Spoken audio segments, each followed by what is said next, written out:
जी जी जी। Gadget में है क्या वो?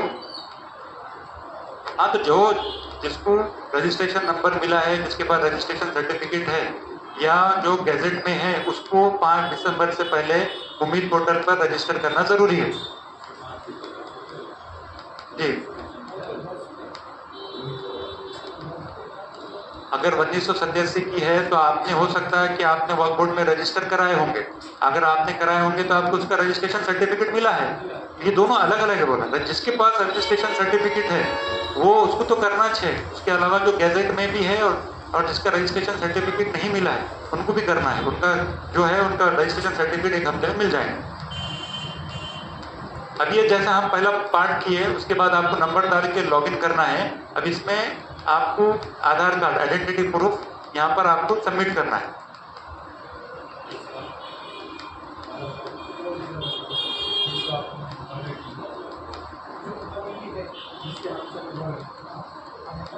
ये कभी पहला ही फेज में सेकंड पार्ट है। अभी यूजर नेम का ही रजिस्ट्रेशन हो रहा है। पहले बेसिक चीजें पूछा है, अभी डॉक्यूमेंट अपलोड करना है। Aadhaar card, voter card, electricity bill, जो आपके पास अवेलेबल है आपको वो अपलोड करना है।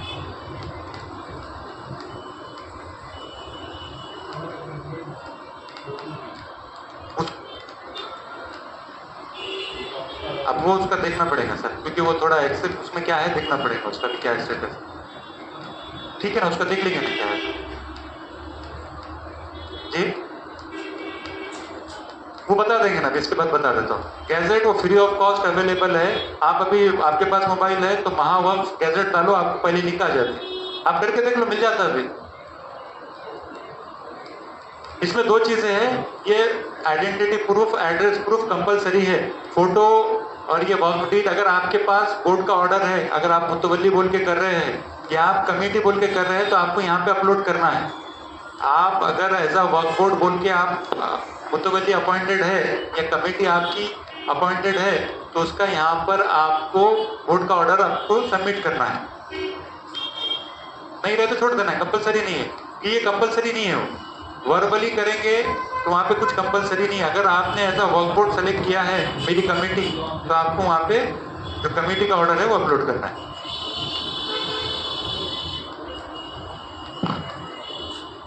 अब इसमें प्रॉब्लम ये है कि आप जो भी डॉक्यूमेंट सबमिट कर रहे हैं वो पीडीएफ फॉर्म में ही एक्सेप्ट की जाएंगे, उसके अलावा कोई फॉर्म में एक्सेप्ट नहीं होंगे।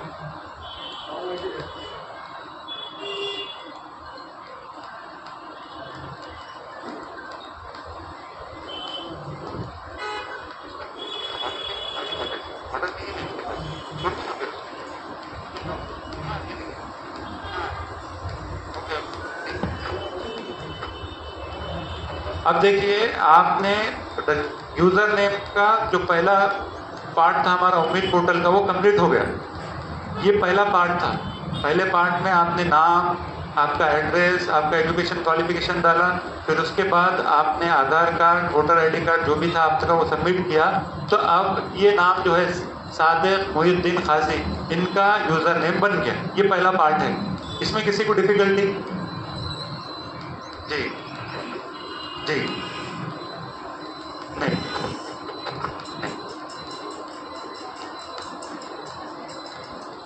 नहीं ना।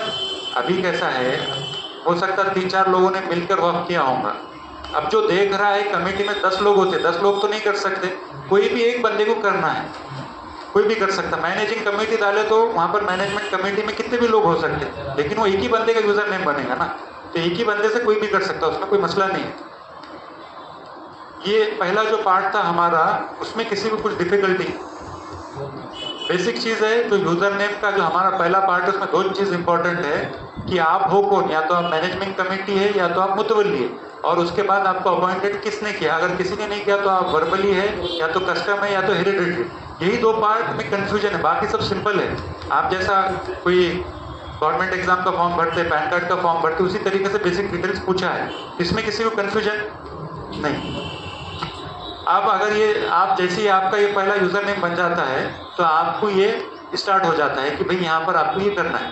तो अब हमारे पास 2 ऑप्शन है। एक बार यूजर नेम बनने के बाद आप कितने भी कर सकते हैं। हो सकता है आप पहले 10 मस्जिद देखते थे तो आपने 10 का चीज़ें कर दी है, तो फिर बाद में आपने रिसेंटली नई मस्जिद आपने वक्फ की है तो और उसके मैनेजमेंट कमेटी में भी आप है तो आप यहाँ पर ऐड न्यू वक्फ कर सकते हैं। लेकिन हमें जो आज करना है 5 दिसंबर से पहले, उसमें सिर्फ ऐड एग्जिस्टिंग वक्फ करना है कि जो पहले से वक्फ है जिसको रजिस्ट्रेशन नंबर मिले हुआ है उसकी डिटेल्स जानना है। तो ये हमारा उम्मीद पोर्टल का दूसरा पार्ट स्टार्ट होता है जिसमें हम वक्फ प्रॉपर्टी की डिटेल्स भरते हैं।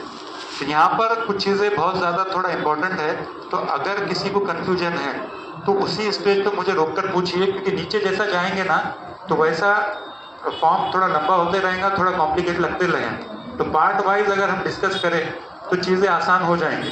तो अगर किसी को भी कोई भी चीज़ में डाउट है तो वो आपको वहीं पर पूछिए, तो आसानी से आप भर सकते हैं। प्रॉब्लम ये है कि आप एक बार गलत भरेंगे ना फिर हम आपको वापस से फिर डबल भरना ज़रूरी है, क्योंकि प्रॉब्लम ये है एक बार आप अगर जो डिटेल्स वेरीफाई हो जाती है उसको बाद में चेंज नहीं कर सकते हैं। एक मिनट अपना ये कहना एक सेकंड मैं जब उसको वो करा।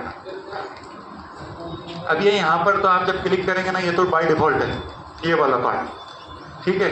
अब ये यहाँ पर ये भी जो सेकंड है ये 8 अप्रैल को वक्फ एक्ट लागू हो गया था। तो इससे पहले के जो लोग हैं जो या तो गैजेट में थे या जिसको रजिस्ट्रेशन सर्टिफिकेट मिला है तो वो लोगों को हमको रजिस्ट्रेशन करना है। ये दोनों तो कंपलसरी खुद ब खुद ले लेता है। अब जो सबसे इम्पोर्टेंट पार्ट है रजिस्ट्रेशन नंबर का, एक बार रजिस्ट्रेशन सर्टिफिकेट देखो ऑनलाइन।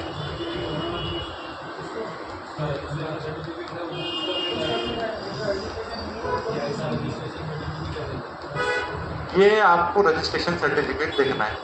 और दूसरी बात, अब आप यहाँ से जैसा आप अगर आप सीख गए तो आप दूसरे लोगों की मदद करेंगे, तो सबसे पहले इम्पोर्टेंट ये आप भरने से पहले ये डॉक्यूमेंट पूछना है।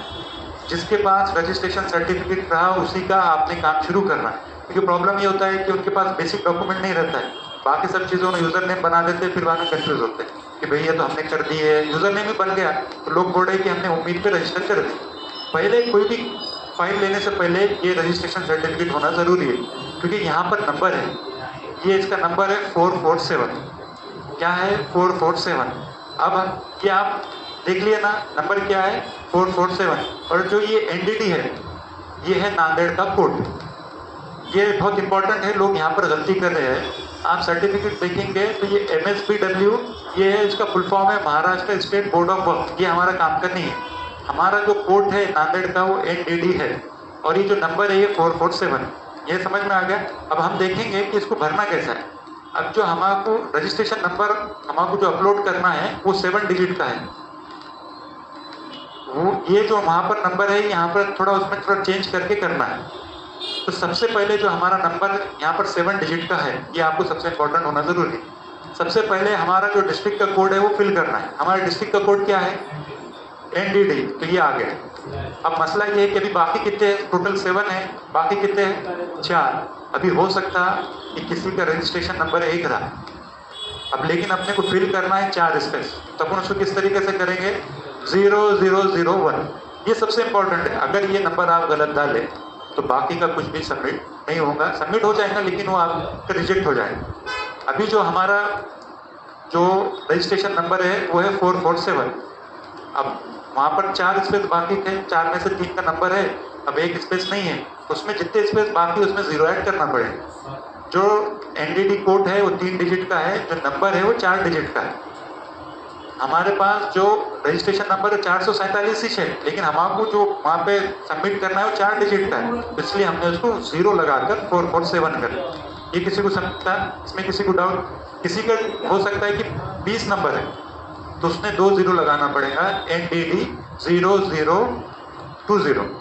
अगर 4 डिजिट का नंबर है 1000 तो उसको कुछ करने की जरूरत नहीं, NDD 1000। इसी में किसको डाउट? क्योंकि ये बहुत इंपॉर्टेंट है, कुछ भी नहीं जानना है। वहाँ पर सिर्फ 7 डिजिट का ही ऑप्शन है। 3 डिजिट तो आपका डिस्ट्रिक्ट का कोड हो गया, बाकी 4 डिजिट आपको रजिस्ट्रेशन करना है। जो भी आपका नंबर है, 1 हो सकता है, 2 हो सकता है, 10 हो सकता है, 1000 हो सकता है, तो जैसा रहेगा उसके हिसाब से करना है। ठीक है। अब ये नेम ऑफ वक्फ, यहाँ पर जो आपका रजिस्ट्रेशन पे नंबर है या नाम है आपको वो लिखना है। ये सबसे इम्पोर्टेंट है। दिल से कुछ नहीं डालना है। हो सकता है आपका 7/12 पे नाम कुछ और होगा, PR कार्ड पे नाम कुछ होगा, रजिस्ट्रेशन सर्टिफिकेट पे जो आपका नाम है आपको सेम लिखना है। और उसमें जो सबसे इम्पोर्टेंट है कि स्पेलिंग मिस्टेक नहीं होना चाहिए। स्पेलिंग मिस्टेक होंगी तो वो चेकर के जरिए से वो रिजेक्ट हो जाएगा। तो यहाँ पर है ईदगाह, ठीक है। अभी टाइप ऑफ वक्फ, अभी यहाँ पर अलग अलग टाइप के है, आगा खानी, बोरा, शिया, सुन्नी। अपना नाइन मोस्टली सब सुन्नी ही है, तो यहाँ पर सुन्नी सेलेक्ट करना है। जी जी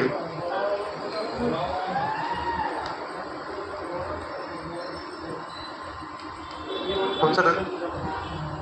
जी बिल्कुल जी। 7/12 का कोई लेना देना नहीं। मैं क्या बोला, जो रजिस्ट्रेशन हमारे गैजेट में है या जिसके पास रजिस्ट्रेशन सर्टिफिकेट पहले से है उसी का करना है हमें। गैजेट में है क्या तो हम उसको प्रोवाइड कर देंगे, 1 हफ्ते में हम वो प्रोवाइड कर रहे हैं, उसका काम चालू है, सबको रजिस्ट्रेशन सर्टिफिकेट मिल जाएगा, ठीक है। अब यहाँ पर जो है यूजेज टाइप, अब ईदगाह है तो आप यहाँ पे 3 है, चैरिटेबल है, कमर्शियल है, पायस है, रिलीजियस है। तो जो भी ईदगाह है, दरगाह है, ग्रेवयार्ड है या जो भी चीज़ें है तो उसका हमारे को रिलीजियस करना है। अब इसमें कुछ चीज़ें ऐसी होती है कि कोई इसकी एक्स्ट्रा प्रॉपर्टी होती है, बाद में आएंगी तो मैं उसको जो दूसरा एक जब डिस्कस करूँगा तो उसमें बताऊँगा। तो मोस्टली तो ज़्यादातर जो समझो ईदगाह है, मस्जिद है, मदरसा है, कब्रस्तान है तो वो रिलीजियस ही होता है। दूसरा कमर्शियल अगर प्रॉपर्टी है तो उसका कमर्शियल करना है, लेकिन अभी जो मेन इंपॉर्टेंट ये है कि आपको रिलीजियस करना है। अगर ईदगाह है, मदरसा है, मस्जिद है तो ये ठीक है, इसको रिलीजियस। अब ये मोड ऑफ वर्क ये सबसे इम्पॉर्टेंट है, इसमें गलती हुई तो पूरा फॉर्म रिजेक्ट हो जाएगा। जो प्रॉपर्टी गैजेट में है तो उसको वर्क बाय डेडिकेशन करना है। पहली चीज समझ में आ गई, जो प्रॉपर्टी गैजेट में है उसको वर्क बाय डेडिकेशन करना है। वर्क बाय डेडिकेशन का मतलब ये है कि किसी ने इसको, किसी की पर्सनल प्रॉपर्टी थी और किसी ने इसको वर्क किया है। तो गैजेट में जो भी प्रॉपर्टीज है वो किसी ने वर्क किया है, वो एक साथ हमारे पास सर्वे के जरिए से पूरी चीज़ें कंपाइल हुई है, वो हमें करना है। दूसरी ऐसे मसाजिद है जिसको किसी प्राइवेट पर्सन ने वक्फ किया है। मेरा कोई प्लॉट था, मैंने मस्जिद को दे दिया तो ये मैंने वक्फ किया है, तो ये भी वो कैटेगरी है जिसमें वर्क बाय डेडिकेशन आएगा। यहाँ तक सबको क्लियर है। फिर तीसरी पॉइंट है कि कुछ ऐसे देहातों में ज़मीन है जहाँ पर गवर्नमेंट लैंड प्रोवाइड करती है, गैरान ज़मीन हो गया या गौठान में जो होती है, तो वो अगर उसका रजिस्ट्रेशन हुआ है तो वो वर्क बाय यूज़र में आएगा। इसमें जो हमारे काम की चीज़ें हैं खाली 2 है, एक तो वर्क बाय डेडिकेशन या वर्क बाय यूज़र। 90% केसेस में वर्क बाय डेडिकेशन ही आएगा। पहले देखना है गैजेट की प्रॉपर्टी है क्या। अगर गैजेट में मेंशन है तो वो वर्क बाय डेडिकेशन है, अगर वो गैजेट में मेंशन नहीं है तो आपको देखना है कि किसी ने इसको वक्फ किया है क्या। अगर वक्फनामा है, वक्फ किया है तो वो वर्क बाय डेडिकेशन है। अब तीसरी चीज़ ये होती है कि कोई गाँव नंबर 8 के जरिए से हमारे पास रजिस्टर हुई होगी कोई गाँव की ज़मीन, तो मोस्टली ये होता है कि वो गायरान होती है या शासन की ज़मीन होती है या गवर्नमेंट प्रोवाइड करती है, तो वही केस में आपको वर्क बाय यूज़र सेलेक्ट करना है। यहाँ तक सबको क्लियर है। तो ये सबसे इम्पोर्टेंट है, क्योंकि यहाँ आप गलत भरेंगे नीचे के पूरे जो डिटेल्स है वो चेंज हो जाती है। अगर आप वर्क बाय डेडिकेशन करते हैं तो इसका मतलब है कि इसमें कोई वाकिफ़ है तो उसकी डिटेल्स आती है। अगर आप वर्क बाय यूज़र करते हैं कि भाई ये यूजेज की बिना पर ये वर्क हुई है तो इसका कोई वाकिफ़ नहीं होता तो इसके वाकिफ़ की डिटेल्स नहीं पूछता है। तो ये इंपॉर्टेंट है कि अगर वर्क बाय डेडिकेशन करेंगे तो नीचे के डिटेल्स अलग आएंगे और अगर वर्क बाय यूज़र करेंगे तो नीचे के डिटेल्स अलग आएंगे। यहाँ तक सब क्लियर है। अब ये नेचर ऑफ वर्क, सर भाई ये नेचर ऑफ वर्क, अब जो ये नेचर ऑफ वर्क है ये है क्या, ये ईदगाह है, ये मस्जिद है, ये तो नाम है, नाम कुछ भी हो सकता है। यहाँ मस्जिद है या कोई मदरसा हो सकता है या कोई मस्जिद गनी हो सकता है या दूसरा कोई भी नाम हो सकता है। तो वो नाम अब ये है क्या, नेचर ऑफ वर्क, ये वहाँ पर मस्जिद है या वहाँ पर दरगाह है या वहाँ पर कब्रस्तान है, जो आपकी जो नेचर है वो आपको उसमें फिल करना है। या मस्जिद इंग्लिश में मॉस्क बोलकर है तो ये आपको सेलेक्ट करना है। तो यहाँ पे मॉस्क है, हाँ ठीक।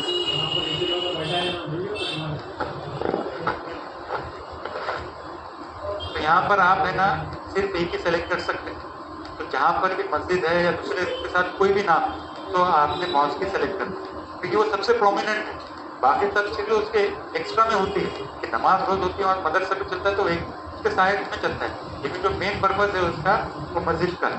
तो ज़्यादातर अगर कहता है किसी में मस्जिद, मदरसा, आशिफाना, दरगाह सब रहता है, लेकिन मोस्टली क्या होता है वो मस्जिद होता है। अब लेकिन दूसरा एक केस ये है कि कोई बड़ी दरगाह है तो वहाँ पर अगर वो दरगाह भी है और वहाँ पर मस्जिद भी है तो हमको दरगाह को प्रेफर करना पड़ेगा, क्योंकि वो दरगाह के ज़रिए से दानी जाती है, वो दरगाह को दी हुई ज़मीन है वो।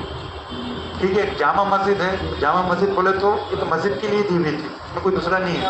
अब कहीं का फिर होता है दरगाह ज़ियाउद्दीन रफ़ी, बहुत बड़ी दरगाह है बेंगलोर की, वो मेन दरगाह है, उसको ज़मीन मिली हुई है, तो वहाँ पर हमको सेलेक्ट करना पड़ेगा दरगाह। लेकिन बाकी जो दूसरी चीज़ें हैं वहाँ पर मदरसा है या मस्जिद एक साथ है, कब्रस्तान है तो कब्रस्तान लिखना पड़ेगा। अब तीनों भी चीज़ें एक साथ होती है कहीं पे, मस्जिद, मदरसा, कब्रस्तान, तो मेन आपको मॉस्क करना है क्योंकि उसमें आप एक से ज़्यादा सेलेक्ट नहीं कर सकते। ठीक है, ठीक है ईदगाह। अब ये डेट ऑफ क्रिएशन ऑफ वक्फ, अब इसमें ये है कि ये वक्फ वाकिफ ने कब वक्फ किया है, तो इसमें कैसा है, अब यहाँ से जो स्टार्टिंग का पार्ट है थोड़ा डिफिकल्ट है, बाकी नीचे आसान है। अगर वो गज़ट की प्रॉपर्टी है तो गज़ट की प्रॉपर्टी के ऊपर एक डेट रहती है, जो डेट है वही आपका डेट ऑफ क्रिएशन है, क्योंकि गज़ट की जो प्रॉपर्टीज़ है उसमें बहुत कम लोगों के पास ये डिटेल्स है कि किसने वक्फ किया है, तो पूरा हमारे पास डेटा नहीं है, तो जो डेटा नहीं है उसको गज़ट के हिसाब से हम लिख रहे हैं। अब यहाँ पर ऐसा है कि एग्जैक्ट हमारे पास एक भी बहुत कम इंस्टीट्यूशन होंगे, एक या दो का, जिसके पूरे चीज़ें हमारे पास एग्जैक्ट पता है। हो सकता है कि हमारे पास वक्फ डेट नहीं है, किसने वाकिफ किया उसका पता नहीं, लेकिन वो गज़ट में है, तो गज़ट में है तो जो गज़ट की डेट है वो डालना है हमारा। अब यहाँ पे केस में हमने गज़ट की डेट डाले क्योंकि किसने वक्फ किया था हमको नहीं पता, मुंतखब भी है तो हम ये गज़ट की डेट डाले हम पेपर पर, हमको डेट ऑफ क्रिएशन डालना है। नहीं, ये यहाँ पर डेट ऑफ क्रिएशन ऑफ वक्फ पूछा है, किसने वक्फ किया है करके, उसमें अगर डेट है तो हमें वो डालना है। तो हम ज़्यादातर, जिसका बहुत कम लोग हैं जिसके पास डिटेल्स है, अगर हो सकता है किसी के पास वक्फ डेट होंगी तो उसके हिसाब से डालें, जिसके पास नहीं है तो ज़्यादातर जनरल केसेस है कि वक्फ की प्रॉपर्टीज़ का जो गज़ट में है उनके पास एग्जैक्ट डेटा नहीं है, तो जो है तो हम इसमें डेट ऑफ क्रिएशन ऑफ वक्फ, ये खाली गज़ट के वास्ते। अब किसी ने वक्फ किया है तो जिस दिन जो बॉन्ड पे वक्फ किया है वो डेट इस पे डालना है, वक्फनामा जिस दिन आपने किए होंगे उसकी डेट रहती, वो सब चीज़ें डिटेल्स रहती है आपके पास, वो आपको उसको फिल करना है। अभी ये वक्फ रजिस्ट्रेशन डेट, अभी मैंने जो आपको सर्टिफिकेट बताया रजिस्ट्रेशन का, उसमें जो डेट है यहाँ पर, ये डेट आपको फिल करना है। जी जी, हमको डेट पूछ रहा है वो, हम मुंतखब नंबर कैसे डालेंगे। अभी यहाँ पे आपको कुछ लिखना नहीं है, आपको डेट सेलेक्ट करना है। अब इसका था तो मैं इसका जो है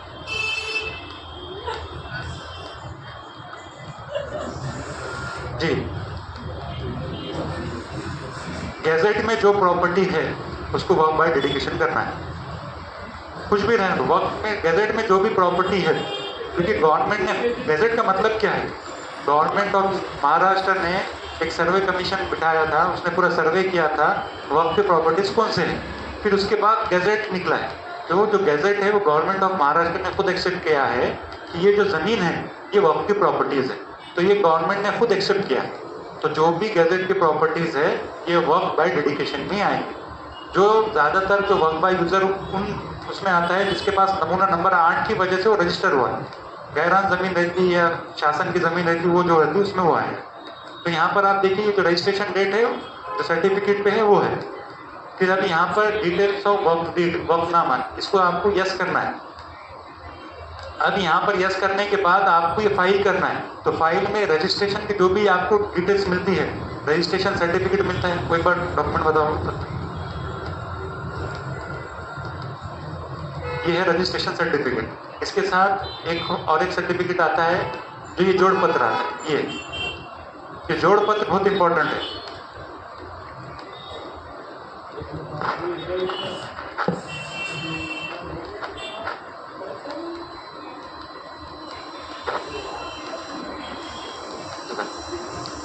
ये जोड़ पत्र बहुत इंपॉर्टेंट है, ये होना ज़रूरी है, इसके बगैर आपका काम नहीं हो सकता। पहला ये था कि रजिस्ट्रेशन सर्टिफिकेट चाहिए, उसके बाद जोड़ पत्र चाहिए। जोड़ पत्र आप देखेंगे, हाँ हाँ, ये आदेश है किसमें आपका रजिस्ट्रेशन सर्टिफिकेट रजिस्टर हो गया करके ये आदेश है, ये भी आपको लगाना है। और साथ में वो वाला जोड़ पत्र है, ये जोड़ पत्र आपके पास जो भी डॉक्यूमेंट अवेलेबल है, रजिस्ट्रेशन सर्टिफिकेट, जोड़ पत्र, आदेश, और साथ में अगर वक्फनामा है, किसी ने वक्फ किया है तो उसको आपको एक साथ अटैच करके लगाना है। तो जो चेकर है उसको पूरी डिटेल्स मिल जाएंगी कि आपने जो भरे है वो सही है क्या। अब हमें यहाँ पर ये लिखा हुआ है इसका एरिया, जो एरिया हमको मेंशन करना है, हमारे जो रजिस्ट्रेशन के जो फॉर्म है वो आपको जोड़ पत्र से लेना है। पूरी डिटेल्स आपकी ये जोड़ पत्र में, ये अगर आपके पास नहीं रहा तो आप नहीं भर सकते। और जो यहाँ पर स्क्वायर फीट में है तो स्क्वायर फीट में लिखना है, स्क्वायर मीटर में है तो स्क्वायर मीटर में लिखना है, एकड़ में है तो एकड़ में। अब देखेंगे यहाँ पे 23,125।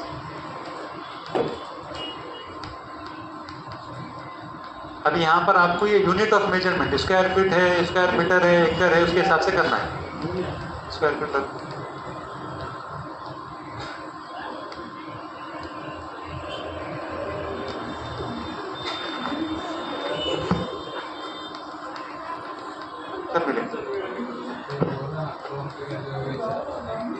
ये आपको यहाँ पर अपलोड करना है, ये कंपलसरी है। अगर आप अपलोड नहीं करेंगे ना आगे फॉरवर्ड नहीं हो सकते। उसमें क्या क्या लगाना है, आपका रजिस्ट्रेशन, जोड़ पत्र, आदेश और वक्फनामा रहा तो वक्फनामे के साथ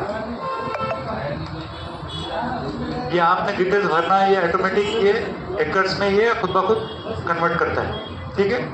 अभी यहाँ पर आपको एड्रेस ऑफ द वक्फ, जो वक्त के डिटेल्स हमने ऊपर भरे कहाँ पर है वो उसकी डिटेल्स है, ये डिटेल्स उसके हिसाब से आपको करना है। डिस्ट्रिक्ट नांदेड़, रूरल है कि अर्बन है, फिर उसके बाद ये म्यूनसिपल कॉर्पोरेशन, ये वार्ड नंबर क्या है, आपको पता होना चाहिए। और जो भी आप जैसा करते हैं, एक पार्ट होता है तो इसको सेव एज ए ड्राफ्ट करना है। प्रॉब्लम ये है कि हमारा जो वक्त का जो यहाँ पर पोर्टल का टाइमर है वो 15 मिनट का है।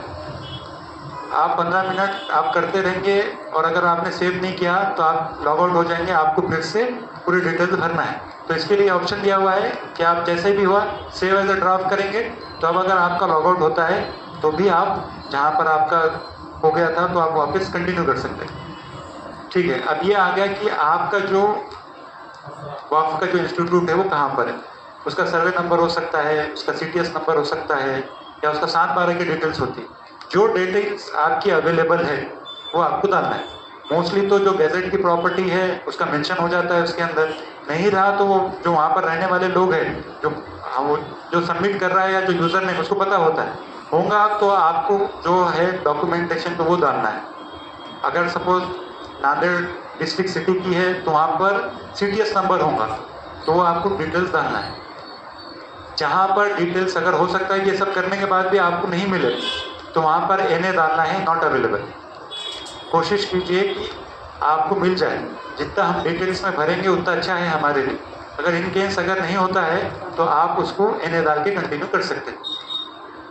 हाँ, लिख सकते ना, जो आपके पास अवेलेबल है आप उसको लिख दीजिए। और अभी इसमें ये जो दूसरा है पट्टा नंबर, प्लॉट नंबर, ये किसी के पास अवेलेबल रहता है, किसी के पास नहीं है। अगर आपके पास प्लॉट नंबर अवेलेबल है तो आप डालिए, नहीं तो आप जो सर्वे नंबर डाले हैं उसी को आप कंटिन्यू कर सकते, सेम डाल सकते हैं, उसमें कोई वो प्रॉब्लम नहीं है। ये सब चीज़ें जो इम्पोर्टेंट है, जो डॉक्यूमेंट में आपके पास अवेलेबल वो डालना है, जो नहीं है तो उसको NA कर दीजिए या तो फिर इसमें सेम कर दीजिए। अभी हाँ डालो ना, जितना डिटेल में आपके पास डेटा अवेलेबल है आप उस पर डालिए, नहीं रहा तो आप उसको NA नॉट अवेलेबल बोल के छोड़ सकते हैं। इसमें एक चीज़ ये है कि एरिया बार बार पूछता है, पिन कोड बार बार पूछता है, एड्रेस डिटेल बार बार पूछता है, तो ये आपको ये फिल करते रहना है। अब ये देखिए ये एस्टिमेटेड मार्केट वैल्यू ऑफ वक्फ, अब यहाँ पर रेड मार्क नहीं है, इसका मतलब कंपलसरी नहीं है। प्रॉब्लम ये हो रहा है कि लोग हर चीज़ जो फॉर्म में जो हर एक डिटेल्स है वो भरना चाह रहे हैं। हमें पहले ये करना है जो हमारा कंपलसरी वही भरना है।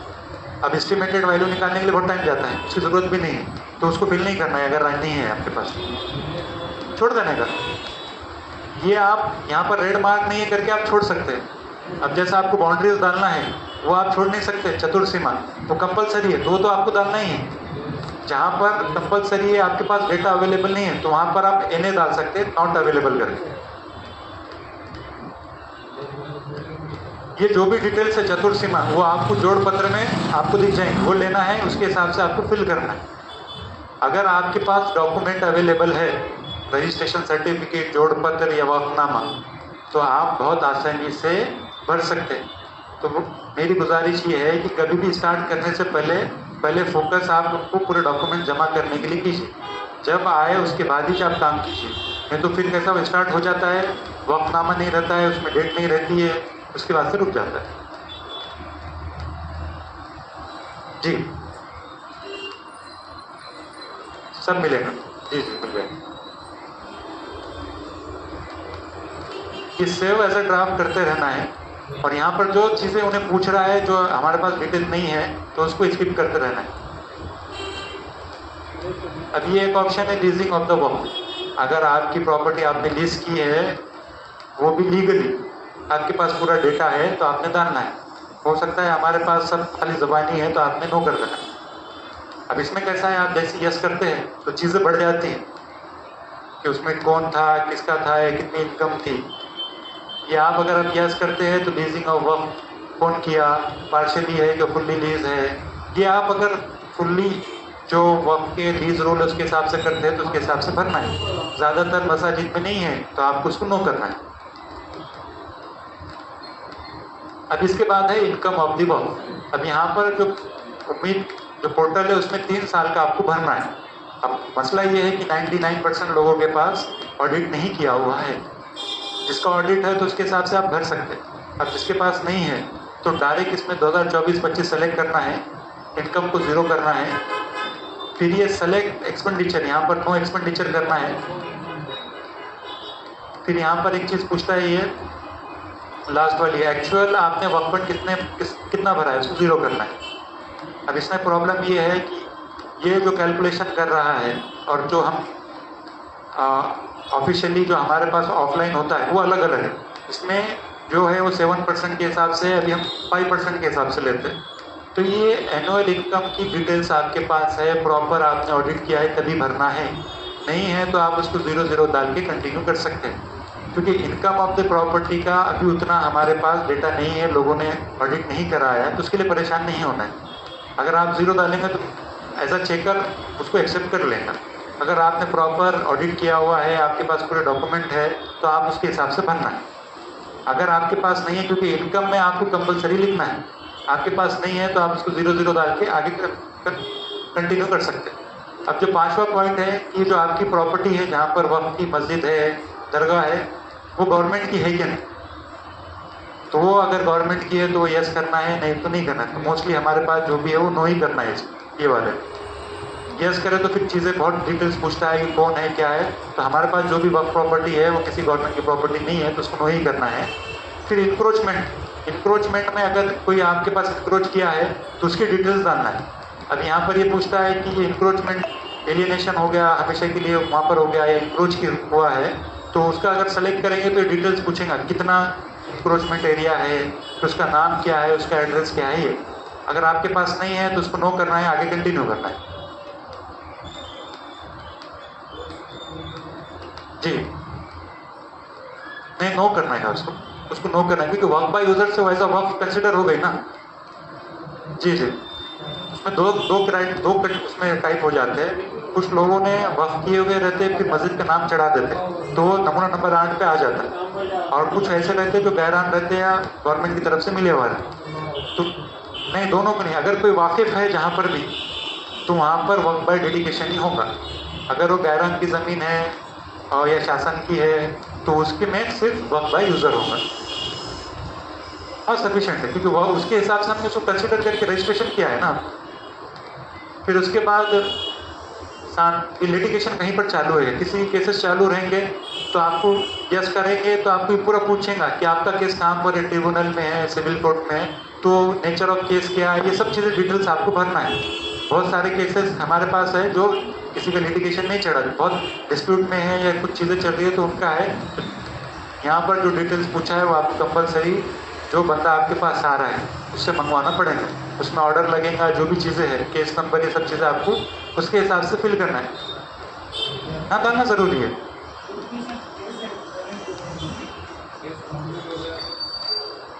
अगर इसमें ये भी है, लिटिगेशन का एक अलग से मॉड्यूल भी है इसके अंदर। वर्क प्रॉपर्टी अगर आप रजिस्टर करके लिटिगेशन का एक अलग से मॉड्यूल है, इसी में आप उसमें भी भर सकते हो, उसमें ये आपको प्रोविज़न है।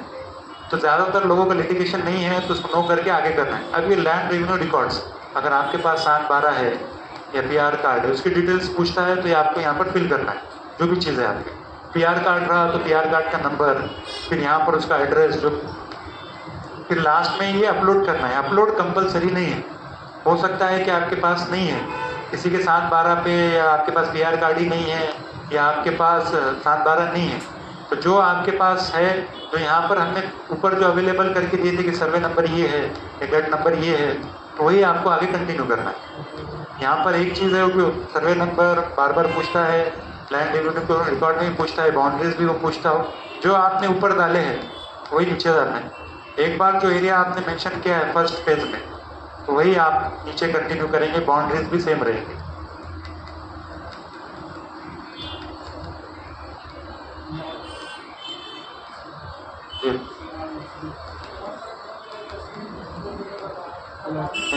चतुर्थ सीमा जो है आपके PR, हमारा जो जोड़ पत्र है उसमें जो है वो आपको मेंशन करना है। आपके पास अगर जोड़ पत्र आ गया, रजिस्ट्रेशन सर्टिफिकेट आ गया, ये यहाँ पे जो चीज़ें मेंशन करना है, हमारे को अलग से कुछ भी मेंशन नहीं करना है। आ जाओ उसके ऊपर। ये आप देखिए, अगर हो सकता है कि आपके पास 7/12 नहीं है, लैंड रेवेन्यू रिकॉर्ड नहीं हो, कंपलसरी नहीं है तो आपको सबमिट करना है, नहीं तो आप छोड़ देना। सेव एज अ ड्राफ्ट करते रहना है। हो सकता है 15 मिनट के बाद आपको लॉग आउट कर दे तो वापस से आपको भरने की जरूरत ना पड़े। हो गया क्या? ऊपर ऊपर ऊपर ऊपर ये वर्क के फोटोज आपको सबमिट करना है। आपके पास है तो आप उसको सबमिट कर सकते, नहीं है तो कोई कंपलसरी नहीं है, तो आप इसको स्किप कर सकते। ये लैटिट्यूड है, लॉन्जिट्यूड है, ये कंपलसरी अगर आपके पास है तो करना है, नहीं तो छोड़ देना। Details of survey, details of सर्वे का मतलब ये है ये कि जो टाइप है उसी को लागे होगा। जो गैजेट की प्रॉपर्टी है उसका मतलब ये है कि उससे पहले उसका सर्वे हुआ है। जो गैजेट की प्रॉपर्टी है उसको यस करना है। अब किसी ने अभी रिसेंटली वक्फ किया होगा, उसका सर्वे ही नहीं हुआ तो उसको नो करना है। कहीं पर भी गैजेट लिखा हुआ है तो उसका सर्वे नंबर, सर्वे डिटेल्स आपको फिल करना है, तो वहाँ पर आप सर्वे ऑफ यस करके डिटेल्स भरेंगे। अब इसमें मसला ये है कि सर्वे रिपोर्ट हमारे पास नहीं है। सर्वे रिपोर्ट आपको निकालने में बहुत टाइम लगता है और डेटा किसी के पास भी नहीं है अवेलेबल, आसानी से नहीं मिलता। तो उसके लिए जो गैजेट की डेट है वही आपको अपलोड करना है। और जहाँ पर वो चीज़ें पूछता है ये फील्ड सर्वे डिटेल, तो आपको लिखना है एज पर गैजेट रिकॉर्ड। अब इसमें है कि ये कॉम्प्लिकेटेड है, आप इसको निकालने जाएंगे तो आपको बहुत टाइम चले जाएंगे, वो मिलता भी नहीं है इतना आसानी से सर्वे रिपोर्ट। उसके लिए परेशान नहीं होना है। जो गैजेट की प्रॉपर्टी है उसको सर्वे ऑफ यस करना है, और जहाँ पर वो पूछ रहा है हर जगह एज पर गैजेट रिकॉर्ड डालना है। अब ये बेसिक चीज़ें टाइप ऑफ वर्क सुननी है, कहाँ पर है, उसका डिटेल्स कहाँ पर है, ये सब चीज़ें आप जो ऊपर भरे वो आपको वही करना है। फिर से एरिया पूछता है, पिन कोड पूछता है, वो सब चीज़ें आपको फिर से सबमिट करना है। लास्ट में वापस से वो बाउंड्रीज ऑफ वर्क पूछता है, तो 3-4 बार पूछता है। और चतुर्थ सीमा जितने भी 4 बार है तो आपको 4 बार उसको सबमिट करना है।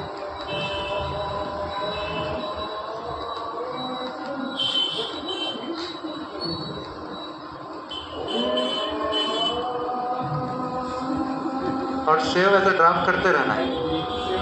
अब आप देखिए जो 11 नंबर, अब जो प्रॉपर्टी गैजेट में है तो उसका सर्वे हुआ, तब उसके बाद वो गैजेट में भी नोटिफाई हुआ होगा, तो आपको गैजेट नोटिफाई पब्लिश हुआ है तो उसको यस करके उसकी नोटिफिकेशन की डेट डालना है। जो भी उसके ऊपर गैजेट के ऊपर डेट है वो डालना है, और साथ में गैजेट जो है ये गैजेट आपको अपलोड करना है। वहाँ पर गैजेट में आपको जो भी गैजेट में आपका नाम है वो 2 पेज होते हैं, वो आप 1 मिनट बताता हूँ मैं।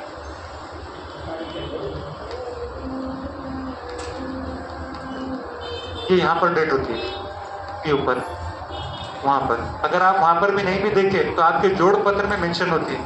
अपना जोड़ पत्र बताओ एक बार। जोड़ पत्र अगर यहाँ पे समझ में नहीं आ रही तो जोड़ पत्र में मेंशन रख दीजिए। ये देखिए यहाँ पर सीरियल नंबर फिर ये डेटेड ये लिखा हुआ है। ये जो डेट है ये डेट लिखना है। यहाँ पर जो भी लिखा हुआ है वो आपको डेट लिखना है। मेन इंपॉर्टेंट जोड़ पत्र है। वहां से ही आपको नाम मिलेगा, वहां से ही आपको रजिस्ट्रेशन नंबर मिलेगा, आपको एरिया मिलेगा, चतुर्सीमा मिलेंगी। अगर किसी ने वक्फ किया है तो वक्फनामा का नंबर मिलता है और किस दिन किया है वो भी डिटेल्स आती है। तो सब चीजें आपको यहीं से मिल जाती है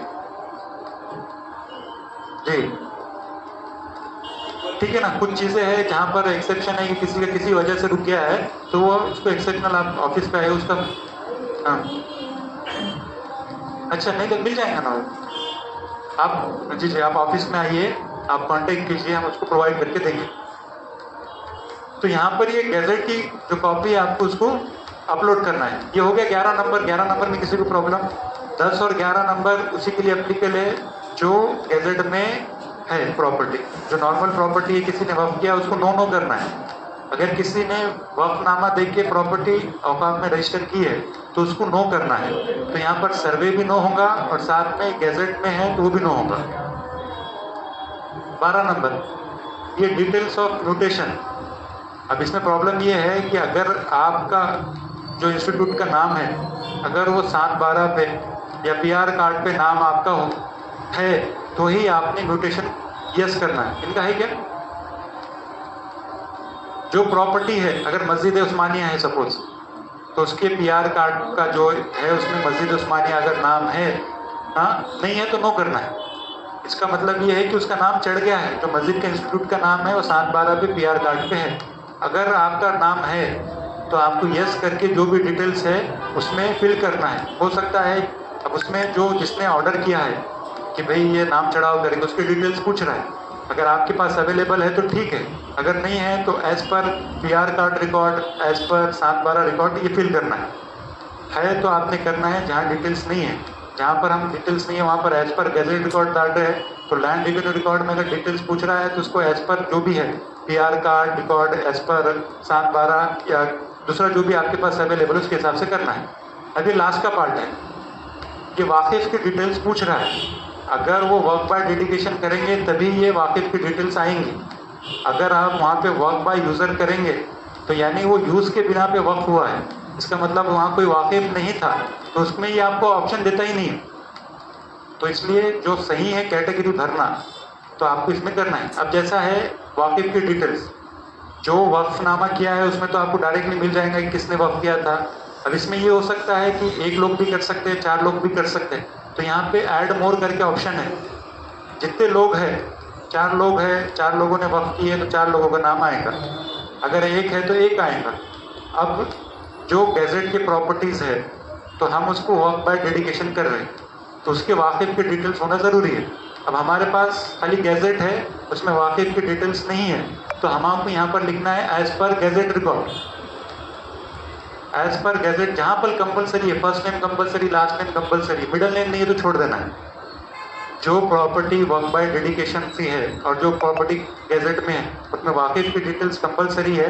आपके पास वक्फनामा रहा तो आपको डिटेल्स भरना है, आपके पास अगर नहीं रहा तो आपको जो गैजेट है तो एज पर गैजेट रिकॉर्ड आपको डालना है। ये बाकी चीज़ें आप सुन्नी मैरिड ये कंसिडर करके आप उसको करना है। अब ये एड्रेस ऑफ वाकिफ वो भी हमको पता नहीं जी।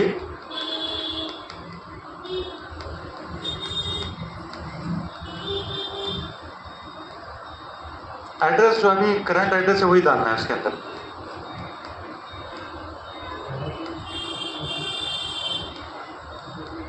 जो इंस्टीट्यूट का एड्रेस है उसको उसी को कंसीडर करें क्योंकि अभी पता नहीं हमें वाकिफ कौन था उसका क्या था। मगर वो गैजेट की प्रॉपर्टी है तो एज पर गैजेट डालकर आपको जो पहले एड्रेस डाल रहे हैं उसको वही कंटिन्यू करना है। तो इस तरीके से एक मिनट अगर सपोज 2 वाकिफ होते हैं तो यहाँ पर आपको थोड़ा ऐड का ऑप्शन मिलेगा तो आपको ऐड करके वो सेकंड करना है। तो ये हमारा पूरा जो एक वर्क की डिटेल्स भरना है ये हमारा पूरा एक पार्ट हो गया है। अब लास्ट में ये अब आपको इसमें नेक्स्ट करना है। अब ये पूछ रहा है वर्क कंफर्मेशन। अगर आप इसको सेव करेंगे तो जो भी आपने डेटा भरा है वो सेव हो जाएगा। यस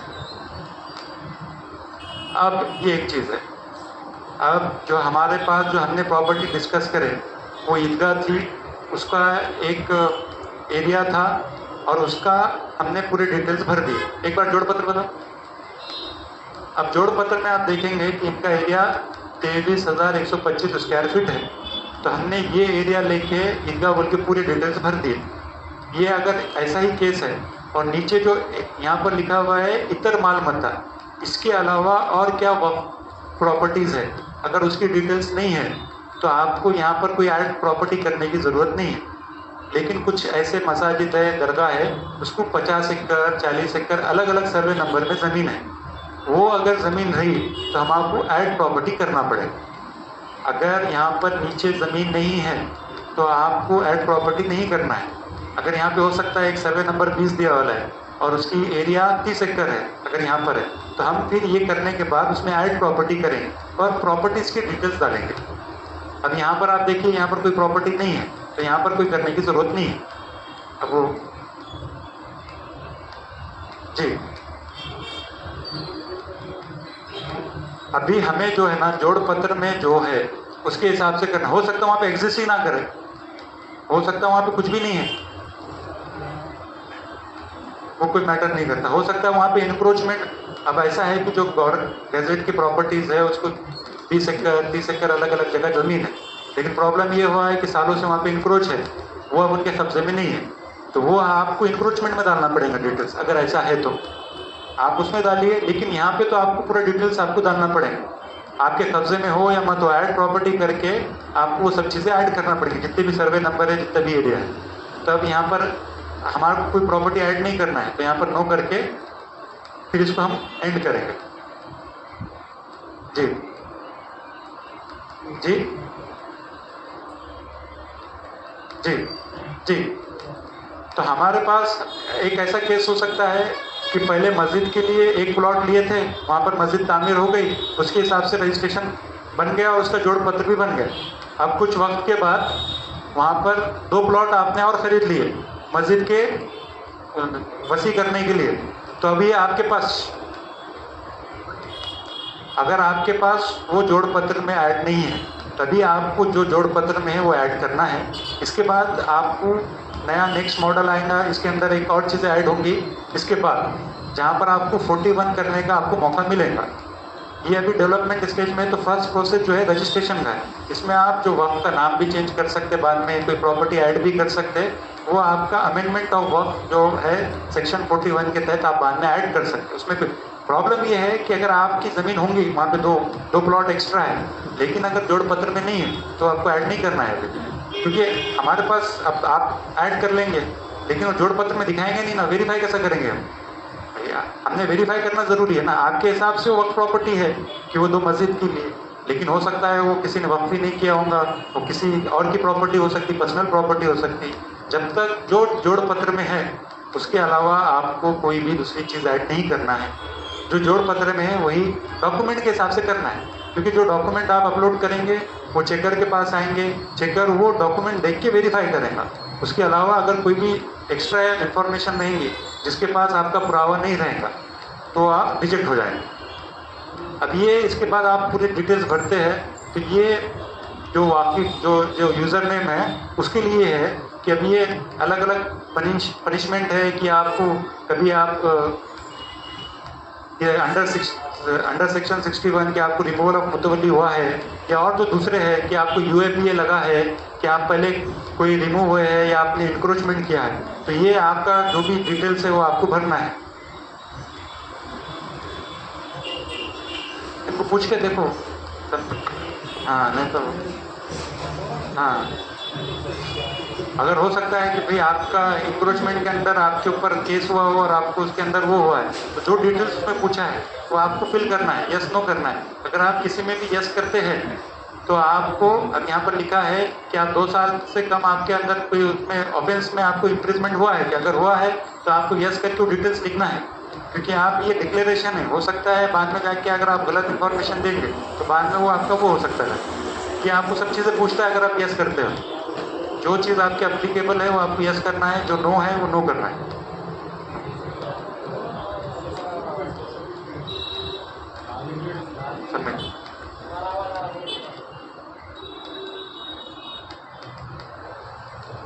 ये आपको आप देखिए final submission of has been saved successfully, ये आपकी प्रॉपर्टी आपने उम्मीद पोर्टल पे रजिस्टर कर दी। यहाँ पर जो स्टेटस है ये दिखाता है सबमिटेड।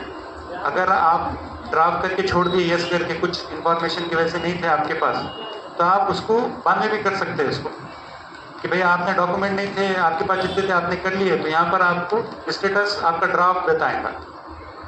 अब यहाँ पर आपने सबमिट कर दिया तो सबमिट हो गया, तो ये आपकी वक्त प्रॉपर्टीज हो गई। एक आपने हमने ईदगाह पूरी रजिस्टर कर दी। अगर आपके पास एक्स्ट्रा प्रॉपर्टी है तो यहाँ पर आप सपोज ईदगाह इन्होंने आगे जाके और प्रॉपर्टीज ले लिए और वो वक्त में ऐड करना चाह रहे, तो बाद में जब उसका आएगा आप उसमें ऐड कर सकते हैं।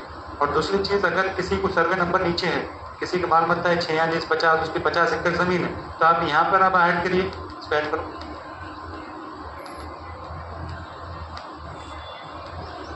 ये एक नया जो वक्त की प्रॉपर्टीज इतर माल मत्ता में जोड़ पत्र में, उसका ये फॉर्म है। सेम चीज़ें भरना है, नेम ऑफ प्रॉपर्टी जो रहेंगी, जो आपकी मस्जिद या दरगाह का नाम रहेगा वो रहेगा। अब इसमें ये नेचर ऑफ प्रॉपर्टी, जो भी आपकी जो इतर माल मत्ता में मोस्टली जो सर्वे नंबर है वो एग्रीकल्चर लैंड बोर्ड का ही है। जैसा सर्वे नंबर 40 में 30 एकड़ ज़मीन है, 40 एकड़ ज़मीन है, तो मोस्टली सबको एग्रीकल्चर लैंड करके उसकी डिटेल्स भरना है। उसमें वो सर्वे नंबर पूछता है कि अब यूजेज क्या है। अब एग्रीकल्चर लेंगे आप उसको, तो यहाँ पर फिर ये पूछता है कि आप अगर एग्रीकल्चर है तो भाई ये किसके लिए है। अब कहीं पर स्कूल है इतर माल मत्ता में, आप स्कूल लेंगे फिर इसमें चैरिटेबल पर्पस करेंगे, जो आपको अप्लीकेबल होता है। हो सकता है आपको एक्स्ट्रा में शॉप्स हो, शॉप्स आप सेलेक्ट करेंगे यहाँ पे, फिर उसको कमर्शियल करेंगे। एग्रीकल्चर लैंड करेंगे तो आपको जो यूजेज है कमर्शियल करना पड़ेगा, क्योंकि जो एग्रीकल्चर लैंड है वहाँ पर आप खेती करते हो, उसका कमर्शियल उसको यूज़ होता है। और बाकी सब चीज़ें सेम है, जो हमने सर्वे नंबर डाला, अब जो सर्वे नंबर प्रॉपर्टी का डालना होगा, प्रॉपर्टी का जो डिटेल्स है वो आपको डालना पड़े। बाकी सब चीज़ें सेम है, ये नीचे तक पूरा आपको फिल करना है, यस करना है तो प्रॉपर्टी ऐड हो जाएगी। इस तरीके से आपको उम्मीद पोर्टल पर आपको रजिस्ट्रेशन करना है। अभी आप ऑप्शन नहीं है भाई, एडिट कर सकते सबमिट करने के पहले, सेव होता हो। अरे एक मिनट, रेडी किया मेरा ये